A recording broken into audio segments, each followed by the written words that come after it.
entonces por alguna razón el profesor o el lector, lo que pasa es que los errores ortográficos son distractores, pero saben que la atención se desvía. Hay un tipo de atención que es la atención mecánica, entonces usted está leyendo y de repente ve un error ortográfico y la atención mecánica te manda para allá y pierdes lo que estás leyendo. Sí, Es suele muy pasar. importante. Sí, y yo personalmente trato de ayudar a los estudiantes que no cometan mucho error ortográfico porque eso les va a ayudar. Otra cosa que quiero recomendarles que vi en el ensayo que acabo de corregir, hagan el buen hábito desde ahora. Siempre hagan ese buen hábito de citar por lo menos 4, 5 autores. No se lo pedimos en el foro, pero ustedes háganse esa exigencia personal. Si ustedes escriben 10, 15 líneas, siempre citen por lo menos 4 o 5 autores. 4 o 5 autores. Y un consejo muy personal, la Biblia no es un libro de investigación, sino la Biblia es la palabra de Dios, es un libro de lectura, es el libro. Entonces, cuando pueden ponerla como referencia bibliográfica y deben colocarla, pero personalmente yo no la cuento como una referencia bibliográfica en el sentido de que es el libro sagrado, pero no es un libro de investigación. Entonces, si ustedes, por ejemplo, están trabajando, felicité bueno, esta vez es lo que corregí, no sé quién está aquí, pero vi que 3 estudiantes o 4 hicieron algo muy interesante, que usaron los libros que le envié, como fue la teología pentecostal de Nathanael, citaron la teología de Grudman también, y eso, por lo menos yo cuando estoy corrigiendo una tarea de ustedes, un ensayo, de cualquier estudiante, aquí a nivel de ustedes o maestría, el que sea, me voy antes de todo a la última parte de la bibliografía. O sea, antes de leer el trabajo de ustedes, yo me voy a la bibliografía. Si veo que nada más citaron un libro, la mayoría citaron fue el libro de Stanley y Olson. Entonces, si veo nada más un solo libro, digo, bueno, este trabajo le falta, desde ya le falta mucha fundamentación, porque nada más citaron un solo autor. No sé, todos los profesores son muy distintos, pero yo para corregir un trabajo siempre me voy a la bibliografía, porque eso me habla de cuánto ustedes han leído para hacer esa tarea. Entonces les animo, como una disciplina personal, que siempre ustedes usen 4 o 5 autores. Y eso le da una solidez al trabajo que ustedes están haciendo. ¿Les parece bien? Sí, solo una pregunta, Sí. doctor. Yo quise citar a otros autores, pero en la plataforma de Populi dice, en este ensayo no se requiere el uso de fuentes externas más allá del libro de texto de Grens y Olson y de los Mm, materiales de clase. Entonces, ya, bueno, ahí me limité. O bueno, sí, sea, tiene eh, razón. ac- acepto Ya, acepto su corrección, ya. correcto, me parece excelente, pero me limité a Buen dato, buen dato. me limité a esa norma que estaba ahí en la plataforma. Y yo vi en lo que estaba corrigiendo que decían que de 4 a 5 referencias bibliográficas, Rebeca. Pudo haber sido un error de nuestra parte. Lo vamos a Mm. verificar. Bueno, que usted, gracias por la observación. Muchas gracias. Pero como dice el poeta venezolano Eduardo Silva, háganse como parte de ustedes, de su cultura, eh, que siempre, aunque no le pidan, siempre den lo mínimo necesario. Y lo mínimo siempre sean 4 autores. Siempre, siempre. Otra cosa que corregí en uno de los foros, no está aquí alguno de ustedes que lo hizo, pero si lo van a ver esta clase, obviamente grabada. Y entendemos que estamos comenzando, pero ustedes, cuando están citando un autor dentro de la escritura del foro, es importante saber dónde lo citan. Porque si usted está está escribiendo su primer tema, pregunta del foro, y pone en la parte de abajo cita 2 autores, pero no sé dónde lo citó mientras escribió, pues no sabría decir qué es de Patty o qué es de Ana Paola o de Liliana, y no sé qué es de Filiberto ni qué es de Sproul. Entonces, Me puedo confundir con sus escritos pensando que Sproul se copió de ustedes y eso está muy bueno. O de Stanley.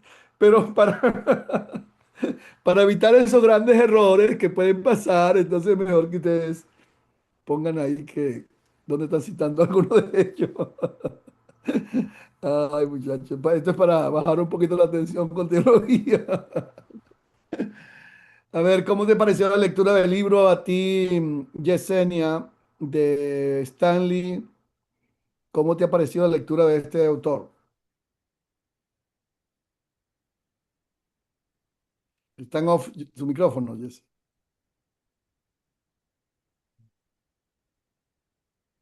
Yesenia, está en tu micrófono, está muteado, Philly.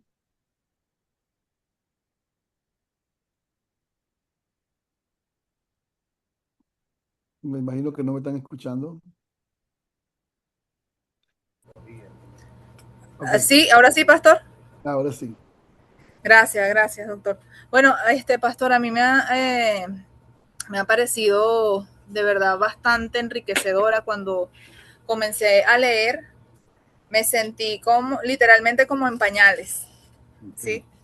Y vi que, bueno, quizás uno, bueno, creo que en alguno de los foros lo coloqué. Nosotros quizás en algún punto creíamos que teníamos cierto nivel de conocimiento de la palabra, y cierto tipo de teología, nivel de teología, vamos a decirlo así.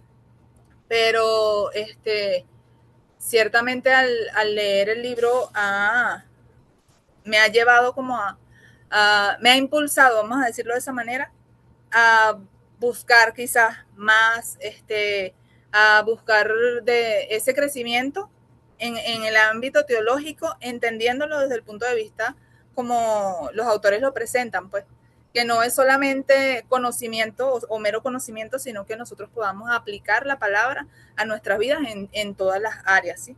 En todas las áreas. Y bueno, aparte de eso, eh, algo que me gustó mucho, yo lo coloqué ahorita en el último, en lo que fue el trabajo,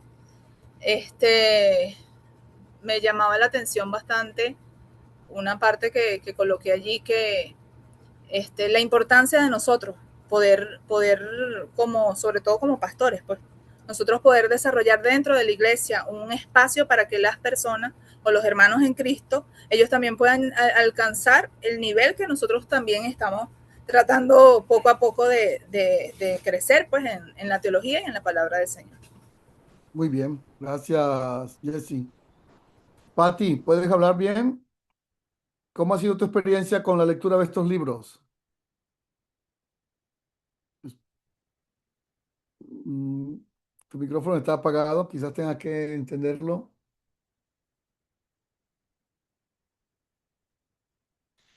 Si está apagado tu micrófono. Ya Eh, hay, ok, ya. ¿cómo ha sido Me tu ha experiencia? parecido muy, sí, me ha parecido muy interesante, sobre todo para descubrir de una manera más global los puntos diferentes que se pueden encontrar al estudiar la teología. No sabía que había tantas objeciones y realmente una de las cosas que me impactó es cuando escuché la palabra teología popular y yo Sí. me ubiqué mucho a la tradicional, a la Ujú, religión tradicional. Y para mí me impactó que dentro del cristianismo se consideraba teología popular. ujú, Y pues nosotros hemos entendido que no es sentimentalismo ni emocionalismo, sino una guía y dirección del Espíritu Santo en, en enseñar lo que vamos aprendiendo en el camino cristiano, ¿ya? ujú. Entonces, una de las cosas que más me impactó. De Green, creo que es así el nombre, me gustó mucho la palabra el hoy, Ok, porque tenemos que estar presentes, que estamos viviendo unas etapas muy diferentes en ciencia, en violencia y tantas cosas que tenemos que aprender a aplicar la teología para este tiempo. Muy bien, Pati, muchas gracias, muchas Okay. gracias. Bueno, gracias a ustedes. He estado leyendo sus tareas y la profesora Rebeca también y el profesor Carlos. Así que creo que han avanzado mucho y bienvenidos. Vamos a tomar unos minutos para la clase y puede ser que dentro de la misma clase les vuelva a preguntar a los que faltaron acerca de la lectura del libro de Arcis Sproul y de Stanley sobre la teología.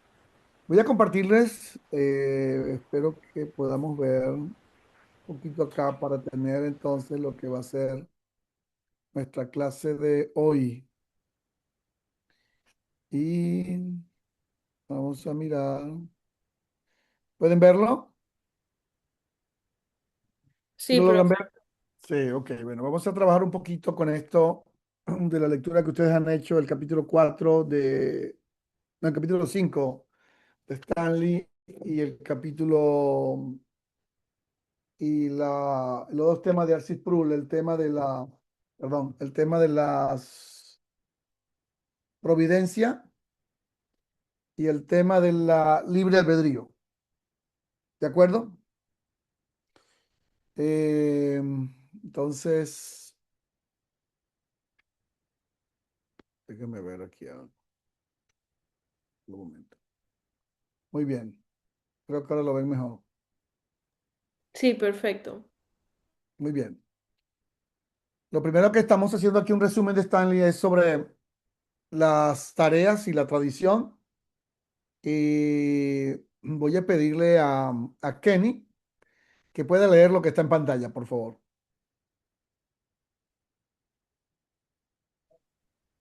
Teología. ¿Sí me escuchan? Perfecto, sí, Tengo un poquito de problemas con mi computadora, doctor, no lo se escucho yo, escucha a como ustedes un no los ángel. escucho muy bien, pero leo aquí. Oh, Teología, tareas y tradiciones. Naturaleza de la teología. No se trata de simples opiniones personales, sino de un trabajo académico, espiritual y riguroso. Alcance. Analiza tanto las tareas específicas del teólogo como las tradiciones que han surgido a lo largo de la historia. Funciones principales. Examinar. Evalúa la validez de las creencias. Organizar. Sistematiza el pensamiento cristiano. Construir. Desarrolla doctrinas sólidas.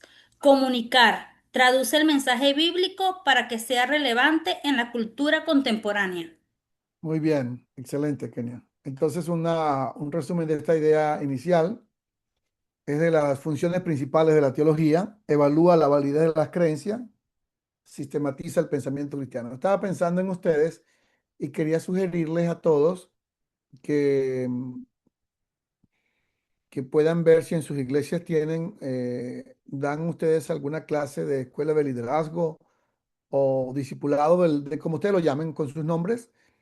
Y si dan alguna clase que la clase tenga que ver con doctrina, les animaría que en este curso ustedes puedan tomar esa clase. Es decir, ustedes pudieran dar esa clase. A veces uno la delega porque, bueno, hay otras personas que lo pueden hacer, pero les recomendaría que por un periodo la tomen, la den ustedes para que puedan de nuevo repasar todas las doctrinas de la teología sistemática y mirar dónde ustedes encuentran ciertos baches o ciertas debilidades que pueden fortalecer. Y yo espero que antes de terminar este curso podamos recomendar algunos autores más para que ustedes puedan entonces mirar cuál es la teología que está enseñando en la iglesia y cómo la refuerzas, cómo la potencias, cómo la potencias. Porque una de las cosas que hace la teología es cuidar precisamente lo que nosotros enseñamos en cuanto a nuestras doctrinas. Ahora, Filiberto, ¿puedes compartir lo que está en pantalla? Por favor. Las grandes tareas de la Saludos, buenas teología. noches. Sí, ya lo comparto. Las grandes tareas de la teología. Tarea crítica. Número 1, examinar y evaluar creencias. La teología examina las ciencias cristianas para determinar si son fieles las fuentes normativas, especialmente la Biblia. Esta tarea nació como respuesta a las herejías que amenazaban la fe de la iglesia primitiva, el docetismo y el gnosticismo. Noctísimo. Muy bien, recuerdan que cuando leyeron el capítulo 5 de Stanley, eh, habla un poquito del docetismo, pero es esa filosofía, esa creencia que cree que Jesucristo sencillamente no es Dios. Y los gnósticos, la naturaleza humana es mala y por lo tanto Dios no puede haber creado personas malas. Y filosofías que aún todavía persisten. No tan con tanta fuerza, pero sí están todavía de alguna forma presentes. Muy bien, ahora voy a pedirle a Paola. Paola está aquí. Por favor, lea las grandes tareas de la teología, la que está en pantalla. Ok, voy. Las grandes tareas de la teología. 2. Clasificar creencias, dogma, doctrina y opinión. Una vez que una creencia es considerada válida, la teología debe determinar su importancia. Dogma es esencial para el evangelio, negarlo implica apostasía. Ajá, se ríe. Doctrina, importante para una denominación, pero no esencial para la salvación. Opinión, asuntos secundarios donde puede haber diversidad legítima, y estas categorías explican por qué distintas denominaciones valoran de manera diferentes temas como el nacimiento virginal o la escatología. Muy bien, cuando nosotros pensamos en estos conceptos, cuando miren ustedes la teología, pensemos como pastores, que de alguna manera nosotros tenemos que no solamente proteger lo que creemos, porque no se trata solamente de proteger lo que creemos, sino de fortalecer lo que creemos. Puede que ustedes protejan y yo también, pero más que eso es de fortalecer lo que la iglesia cree y lo que usted cree. Entonces tenemos aquí tres conceptos. El dogma son aquellos conjuntos de doctrina o creencias que no son negociables y que la negación de eso implica apostasía. Por ejemplo, la Trinidad, la encarnación de Cristo, el nacimiento original de Jesús, la deidad de Jesús, la deidad del Espíritu Santo.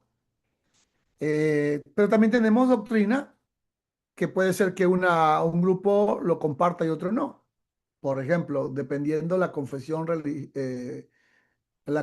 religiosa a la cual esté suscrita la iglesia. En algunos, la línea pentecostal, puede que estén, creemos, o la iglesia pentecostal cree, yo también creo, por supuesto, en ciertas áreas del bautismo del Espíritu Santo, el hablar en otras lenguas, pero pues en la iglesia de repente, los que son de una iglesia como bautista o metodista, wesleyana, luterana, no comparten esa doctrina. Pero aunque no compartimos esa doctrina, sí compartimos el dogma. Por ejemplo, creemos en la Trinidad, creemos que Jesús es Dios, creemos en la deidad del Espíritu Santo, creemos en el carácter y en los atributos de Dios, en aquellas cosas que son esenciales para nosotros. Y asuntos secundarios, pues de iglesia en iglesia se pueden notar. Hay organizaciones que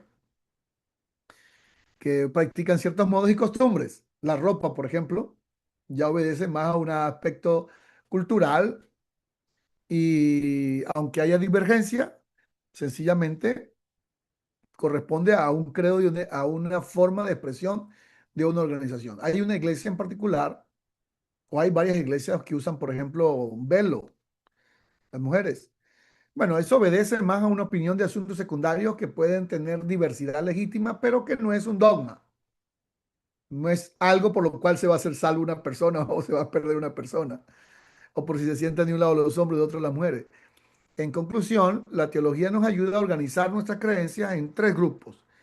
En aquellas cosas que son innegociables para nosotros, que negarlo, como dice el apóstol Juan el que niega que Jesucristo ha venido en carne, pues es un anatema, o sea, es una herejía. Y esto nos ayuda a nosotros a tener cierta tolerancia y no a pelear por cosas que no son tan relevantes, como lo que tiene que ver con asuntos ya meramente de opinión. Vamos a mirar otra más. Ahora vamos a mirar la tarea constructiva. Pastor Felipe, por favor.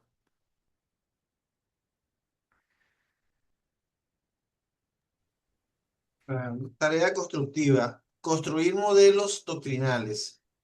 La teología unifica las diversas enseñanzas bíblicas en modelos coherentes. Ejemplo, la doctrina de la Trinidad. No aparece explícitamente en la Biblia, pero surge de sintetizar múltiples afirmaciones sobre Dios como uno y a la vez Padre, Hijo y Espíritu Santo. Muy bien. La siguiente, por favor. Relacionar la teología. Relacionar la teología con la cultura contemporánea. La teología debe comunicar sus modelos de manera comprensible para la cultura actual. Muy bien. Entonces, un aspecto importante es que ah, muchas veces uno como pastor no logra ver el trabajo que otros han hecho antes que nosotros y ya no lo han servido en bandeja de plata. Nos han puesto ya estas doctrinas terminadas y tenemos tremendos manuales de teología sistemática.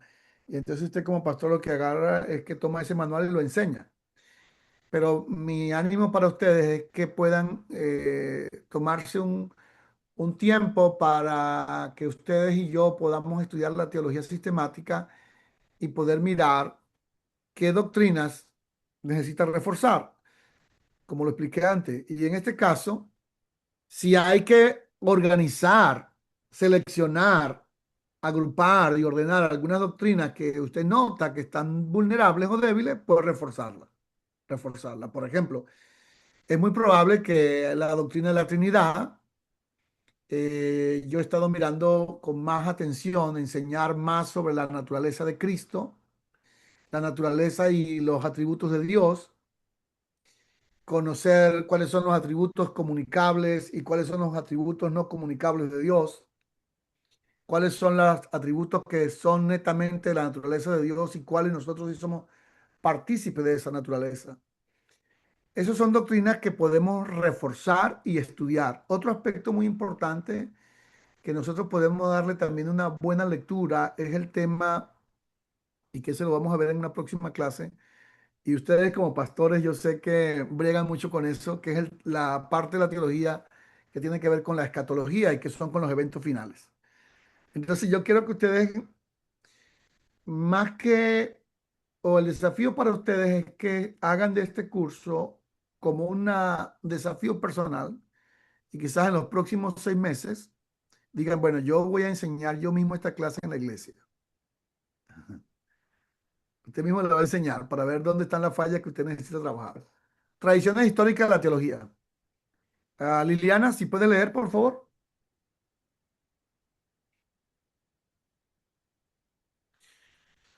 Bueno, ¿quién me faltó por ahí que pueda ayudarme a leer? No lo puedo ver a todos desde acá. Tradiciones históricas de la teología. Tenemos 3 o 4. A ver quién explica la primera. ¿Puedes leer tú, Jessy, la primera? Teología ortodoxa oriental. Ok, pastor. Se basa en los primeros 7 concilios ecuménicos. Rechaza desarrollos doctrinales posteriores. Enfatiza la experiencia mística, la liturgia y la contemplación. La teología es un camino hacia la sabiduría, no un análisis racional. Ok, entonces esta es la primera tradición histórica de la teología, la Iglesia oriental. En estos últimos años ha habido un resurgir acerca de lo místico y acerca de la contemplación. Ahora, la contemplación es un aspecto teológico cristiano muy poderoso, pero como la Iglesia occidental, es decir, nosotros los que estamos de este lado del mundo, no le habíamos prestado tanta atención. En los últimos años hay como, no un redescubrimiento, pero sí hay como un auge de la iglesia, de ciertos sectores de la iglesia, de volverse hacia lo místico, hacia lo litúrgico y en un sentido hacia esa parte contemplativa, mayormente de las culturas orientales y en gran parte de la cultura asiática. Un poquito de mezcolanza entre la teología oriental y los movimientos filosóficos del hinduismo y de alguna forma para tratar de llevar al ser humano hacia la contemplación, pero mezclado con otras doctrinas que nos separan a nosotros de ellos, por ejemplo, la doctrina de la reencarnación, cuando nosotros creemos es en la resurrección. Esa es una forma de interpretar la teología de toda la cultura oriental. Y la otra es la occidental. La Iglesia Católica Romana reconoce 21 concilios ecuménicos y hay que reconocer que ellos pues le han dado bastante fuerza a este asunto de el dogma, la doctrina, la opinión y han elevado las creencias tradicionales a dogma. Por ejemplo, la Inmaculada Concepción, en el caso de María, y la Asunción de María. La Iglesia Católica ha tenido y tiene muy buenos teólogos, hay que reconocerlo, pero nosotros no seguimos esa línea. Y aquí tenemos la tercera. Tenemos entonces la Iglesia se divide en dos, lo que se llama el Gran Cisma, la Iglesia Oriental, hacia casi todos los países de Asia, África, Oceanía y de alguna manera todos los que no estuvieron de acuerdo con la teología de la Iglesia Católica. La Iglesia Católica, con su gran énfasis mayormente en lo que tiene que ver con la teología propiamente dicho, pero también con otros elementos culturales como la veneración de santos, la veneración de ciertas imágenes. Y la iglesia nuestra, la iglesia protestante, con los principales teólogos como Lutero, Zwingli o Calvino, creo que de los tres reformistas más fuertes, Calvino en Suiza, Lutero en Alemania, estos tres teólogos eh, han hecho un gran aporte a la teología protestante. Todavía no podemos hablar de la teología pentecostal. La teología pentecostal viene más o menos del año 1900, por ahí para acá, 1904 en adelante. Pero en el siglo XVI, con Lutero y la Reforma, hay cuatro aspectos acá que son los más resaltantes. Número uno, el rechazo de la tradición como autoridad igual a la Biblia. ¿En qué consiste la teología protestante, la teología nuestra? Mientras que la teología católica le va a dar un gran valor a la tradición y colocarla prácticamente en el mismo nivel de autoridad de la Biblia, para nosotros los protestantes o la iglesia cristiana evangélica, nuestra autoridad máxima es la Biblia, la palabra de Dios. Y eso es como una de las cosas que nos distingue. Martín Lutero defendía eso por encima de cualquier otra cosa. Y el rechazo de la teología natural, en el sentido de que nosotros creemos que Dios es la revelación, Dios se ha revelado a través de la Biblia, a través de Jesucristo, y el derecho de cada creyente a interpretar la Escritura. Nosotros nos vamos a diferenciar de la Iglesia Católica porque algo que revolucionó la educación y la teología en el siglo XVI es que el cristiano es un intérprete de las Escrituras. Ahora, lo vimos la vez pasada, y esto ustedes, bueno, que lo reflexionen. ¿Cómo logramos que en la iglesia nuestra nuestros hermanos puedan poner en práctica este tercer principio, que ellos puedan interpretar mejor la escritura? Si sabemos que leímos un artículo donde hay un alto nivel de ausencia de la lectura de la Biblia. Entonces, tenemos una ausencia de la lectura de la Biblia, la ausencia de interpretación es más grande todavía. ¿Creen ustedes o no? Entonces, primero tenemos que hacer una campaña fuerte para la lectura de la Biblia y yo les recomiendo que ustedes hagan algún plan que les funcione a ustedes en su iglesia, donde su iglesia esté leyendo la Biblia todo el año. algún plan que ustedes no copien plan de nadie. En cuanto a lectura de la Biblia, les recomiendo que hagan su propio plan, que les funcione en su vida y en la iglesia. Que la iglesia esté leyendo la Biblia todos los días y todo el año. Y luego un pequeño plan que les permita a ellos, a los hermanos de nuestras comunidades, aprender lo básico de la interpretación de la Escritura. Por lo menos las 3 o 4 primeras reglas básicas de la hermenéutica, para que eso pueda ayudarnos un poco más. Lo otro importante de la reforma es que la teología como un proceso continuo, es decir, no solamente es un acto que ocurre una vez, sino que la teología es algo que ocurre todos los días. La lectura de la Biblia, la interpretación, es algo que ocurre permanentemente. Muy bien, entonces miramos ahora, ¿hemos tenido algún problema en esto históricamente? Paola, ¿puedes leer las grandes tareas de la teología, lo que pasó con la teología liberal? Ok, perfecto. Mismo momento. Teología liberal surge en el siglo XIX, si no me equivoco, ¿es cierto? Sí. Perfecto. En el siglo XIX busca hacer las doctrinas aceptables para la cultura moderna, minimiza la sobrenatural y reduce casi toda opinión. Centra la fe en valores éticos. Niebuhr, disculpe si lo pronuncio mal, Muy la bien. criticó diciendo que presentaba un Dios sin ira, un Cristo sin cruz. ¿Qué les parece? Estamos hablando de la teología de la liberación y la teología liberal que surge con mucha fuerza y gran parte del siglo XX y gran parte de nuestros teólogos latinoamericanos fueron arrastrados hacia ese movimiento y ha sido muy difícil desligarnos de eso. Ahora, para no ir muy lejos, esta crítica que hace este teólogo es interesante, un Dios sin ira y un Cristo sin cruz. Es, es de alguna manera quitar de la Biblia prácticamente el sentido de lo milagroso, de lo sobrenatural y presentar la Biblia sencillamente como un trabajo sociológico. Y teólogos fuertes de Latinoamérica, mayormente de Latinoamérica, y buenos teólogos, os llevaron a la iglesia en un aspecto a ver la Biblia, a leerla con los lentes de un tipo de socialismo.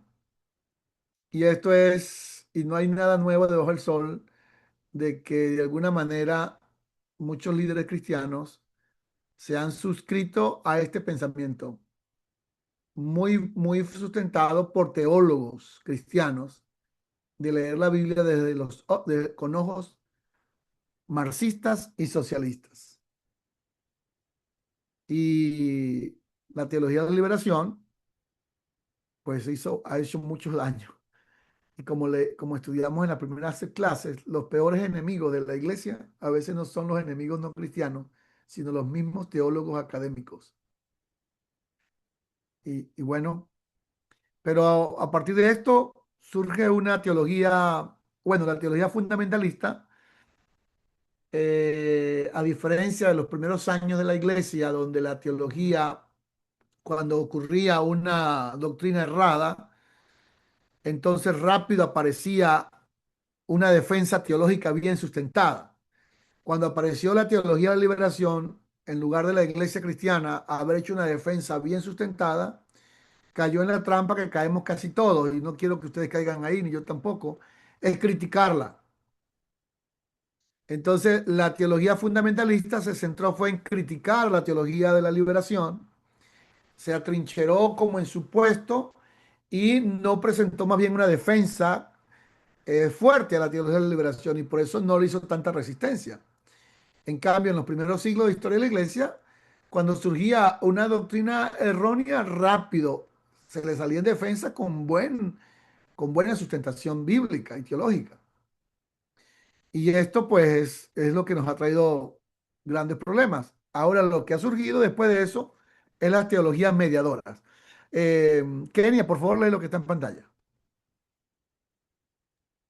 Dice, tradiciones históricas de la teología, teologías mediadoras, movimientos como la neortodoxia Brunner, El neoevangelismo Carnel Henry.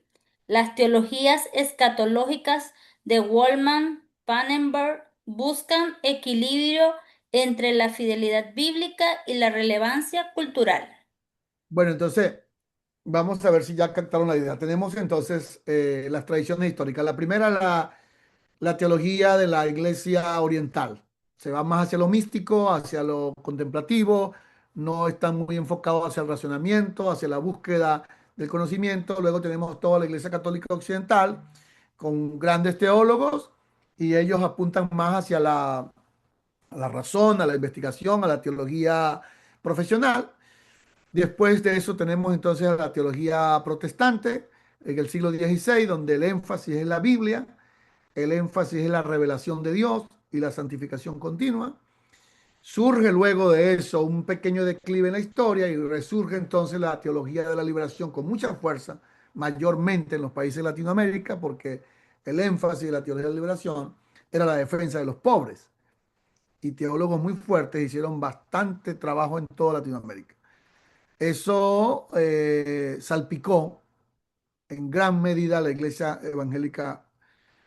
Después de eso, entonces vimos que el anterior, que estábamos hablando de la fundamentalista, o sea, la teología tradicional, en lugar de hacerle una fuerte defensa bien sustentada, se atrincheró y usó un argumento, un arma de guerra no tan buena, que es criticar.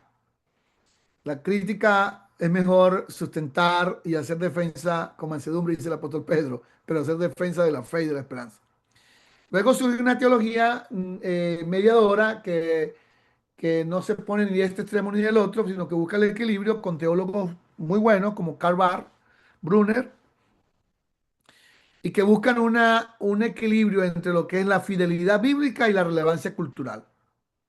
Porque lo que pasa con la teología fundamentalista es que se va más solamente por la interpretación de la Biblia, pero de alguna forma se desligó de la relevancia cultural. Entonces, lo que se busca en este caso es que la teología pueda tener un equilibrio entre la verdad bíblica, pero que siga siendo relevante en el mundo en el que ustedes están.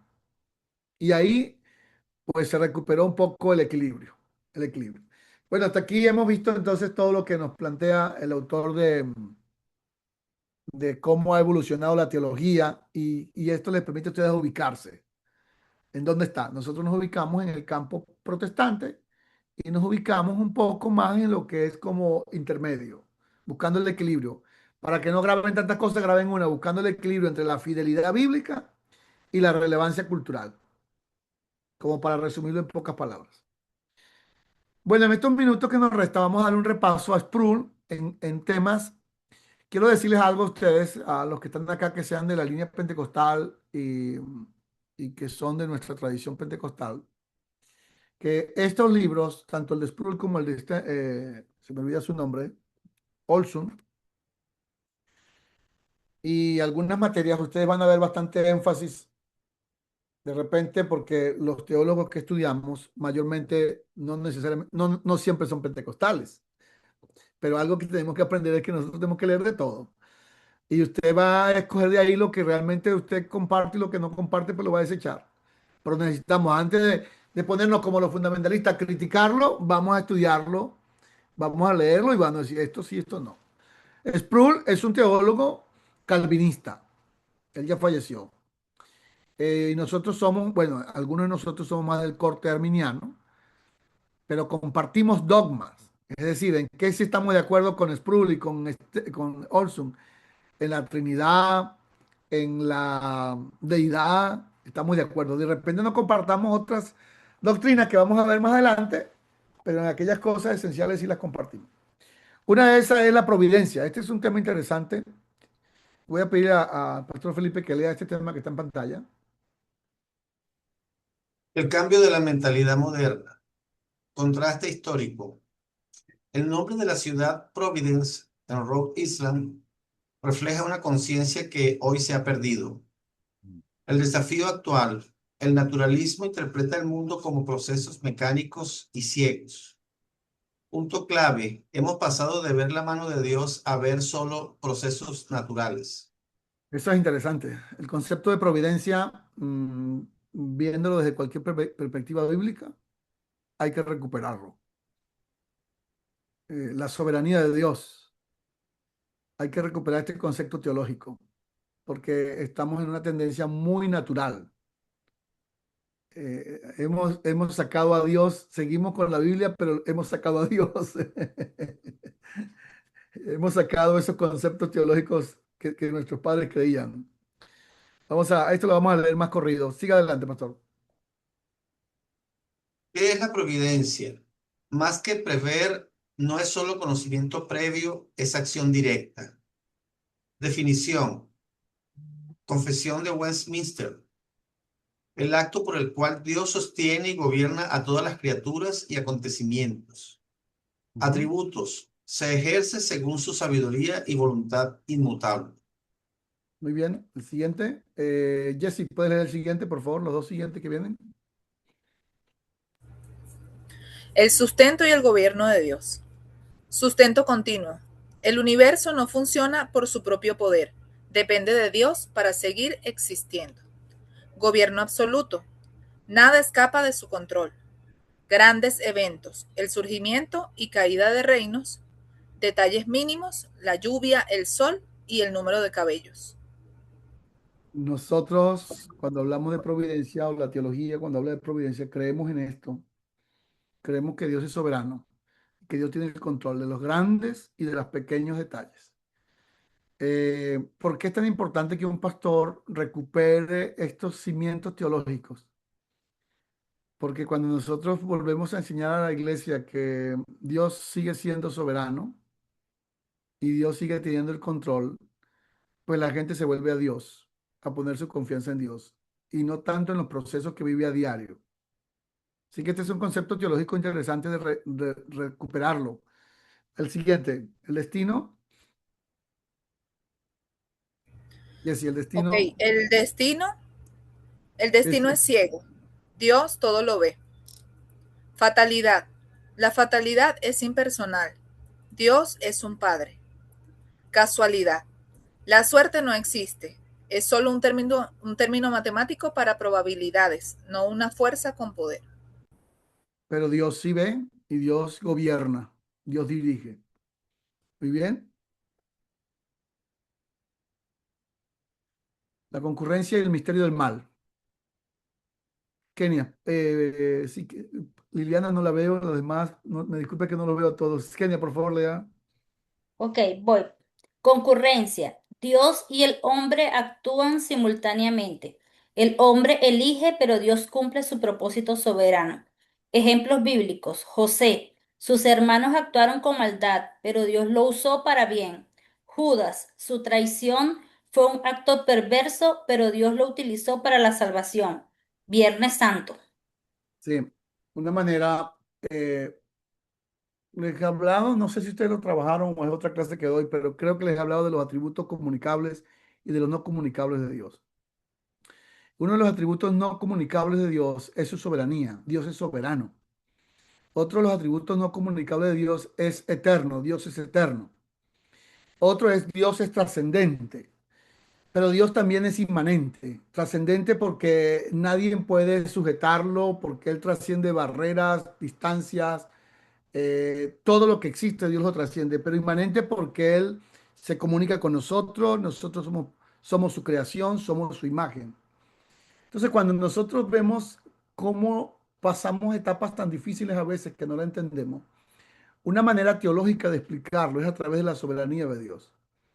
El concepto de soberanía lo explica mucho Isaías y el profeta Ezequiel. Dios es un Dios soberano, que José lo entendió en el libro de Génesis capítulo 50 versículo 20.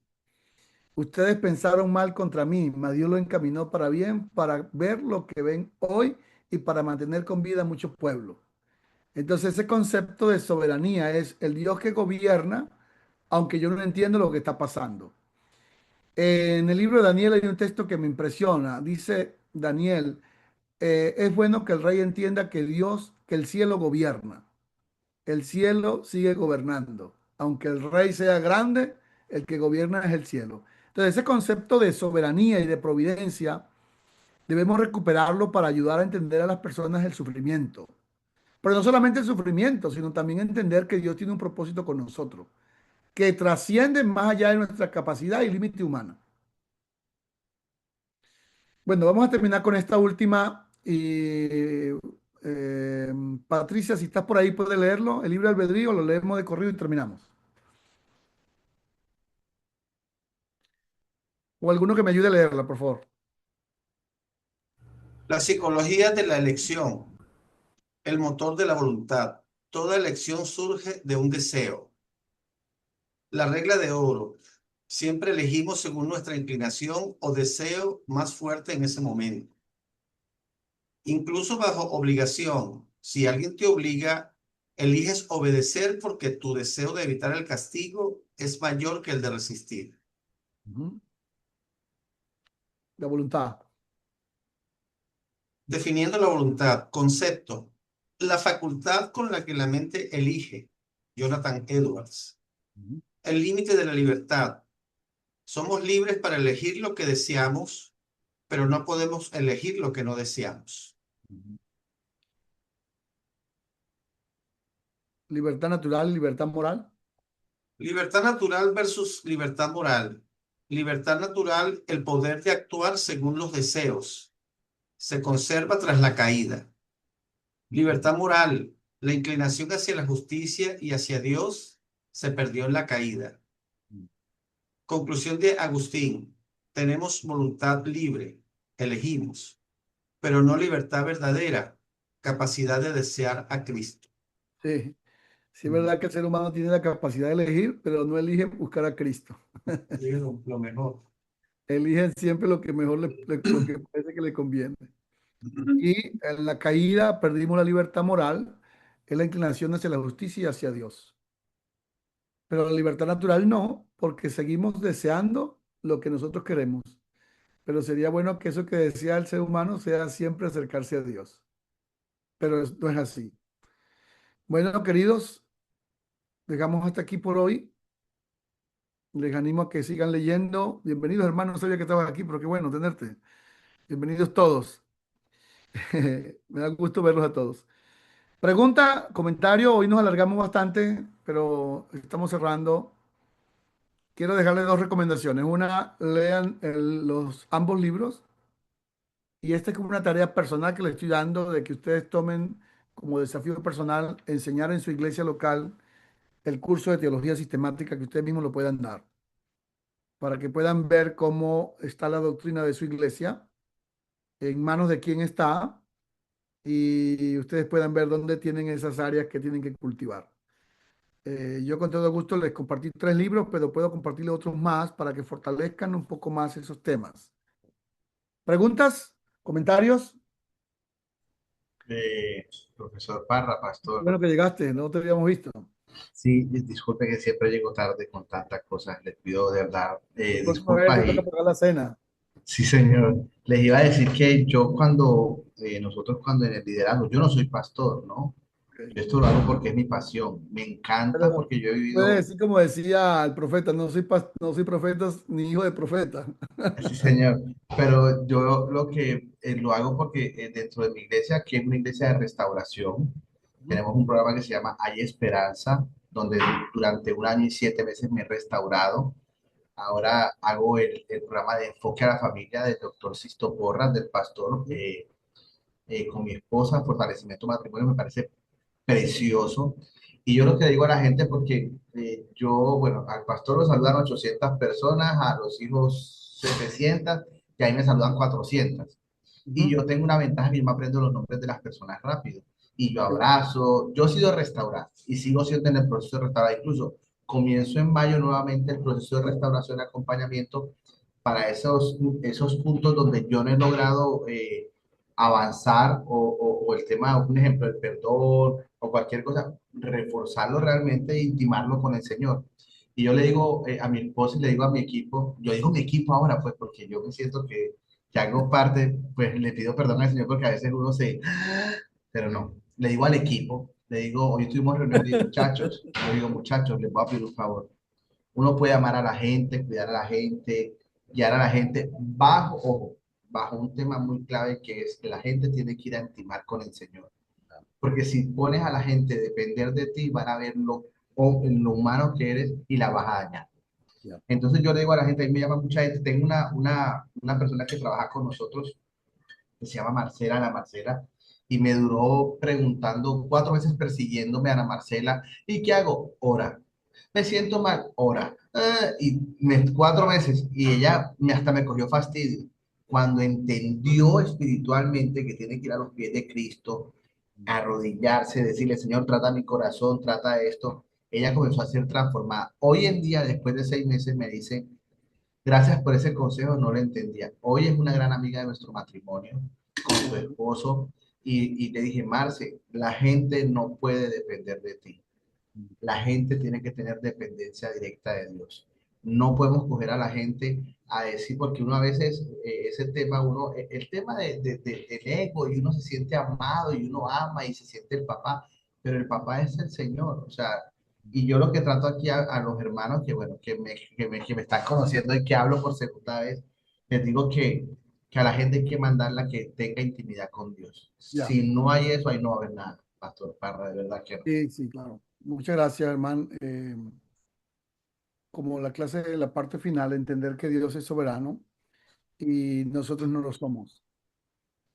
Los teólogos y estudiosos lo que hacen es acercarse para tratar de explicar un poco mejor las cosas, pero Dios finalmente es el soberano y a Él es que tenemos que rendirnos y acercarnos, es correcto. Bueno, estimados, les deseo que descansen.